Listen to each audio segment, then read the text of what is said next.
नमस्कार। आज मु एवियन इन्फ्लुएंजा ऊपर कहबी।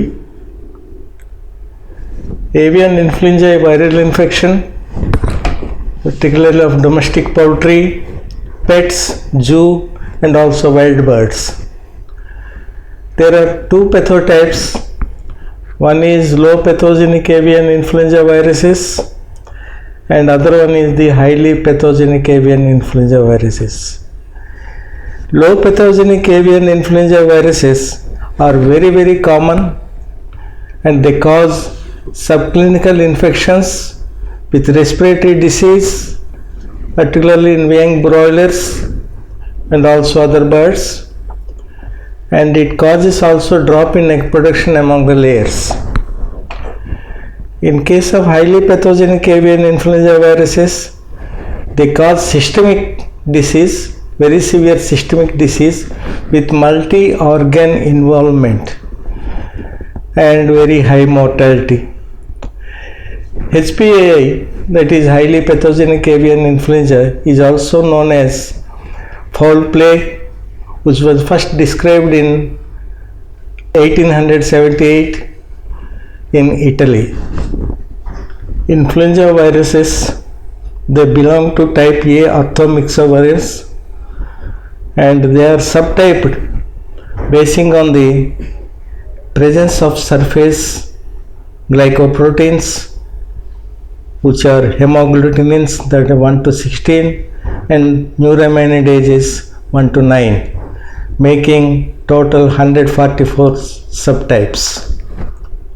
As regards epidemiology, the viruses are distributed worldwide among the shore birds and migratory birds such as waterfowls, ducks, geese, swans, and transmission occurs through fecal and oral routes due to heavy fecal shedding of the virus from the infected birds on the surface waters mostly, and the virus remains for longer time in the environment and the surface water. And I am to say here that 1 gram of fecal material is so infective that it can infect around 1 million birds. As regards the clinical findings, they vary according to the severity of the disease, strain of the virus that is involved in causing the disease, and also the host of the species. Mortality also accordingly it varies basing on these factors. As regards low pathogenic avian influenza viruses, the symptoms typically appear as respiratory signs like sneezing, coughing, ocular and nasal discharges with swollen infraorbital sinuses in very young birds and also the broilers. Respiratory tract also reveals marked congestion and inflammation of trachea and lungs. In case of secondary bacterial infections, particularly with E. coli, there will be coli bacillosis, and in case of IB infections, there will be presence of caseous exudates in lower part of the trachea and also the bronchi. And this condition is aggravated in presence of environmental stressors. Another important point is that subtype H9N2 infections are very common in the commercial and live bird markets, particularly in Asia, India, and also some of other countries, tropical countries. In case of highly pathogenic avian influenza viruses, there will be systemic diseases with very high mortality, even up to 100% within few days of time. Lesions of this HPAI, They include cyanosis, that means bluish discoloration of the head, edema of the head, and edema of comb and wattles.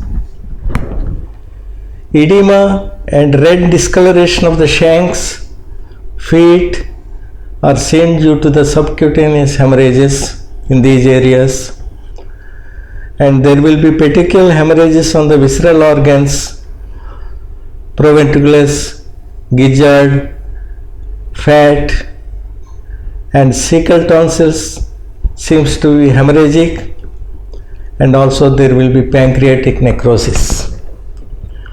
Affected birds will exhibit greenish white diarrhea, and some birds they develop incoordination, paralysis, drooping of wings due to central nervous system involvement. With regards to diagnosis of this disease, there should be virus isolation from the oropharyngeal and cloacal swabs in case of low pathogenic avian influenza, and in case of HPAI, virus can be isolated from any of the internal organs like liver, spleen. Virus grows well in allantoic fluid and the allantoic sac of 9 to 11 days old embryonated eggs.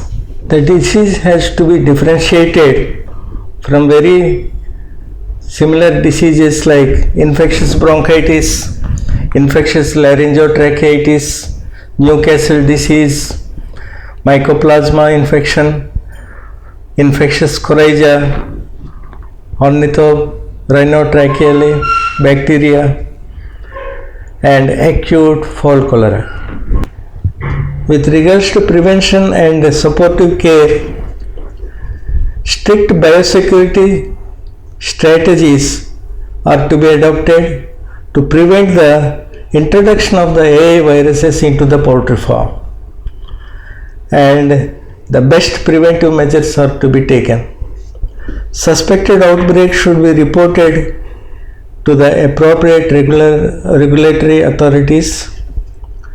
Supportive care like treating LPI affected chicks, birds with broad spectrum antibodies to control the secondary pathogens and increase the house temperature may reduce the morbidity and also the mortality. And treatment with any antiviral drugs or compounds is not recommended.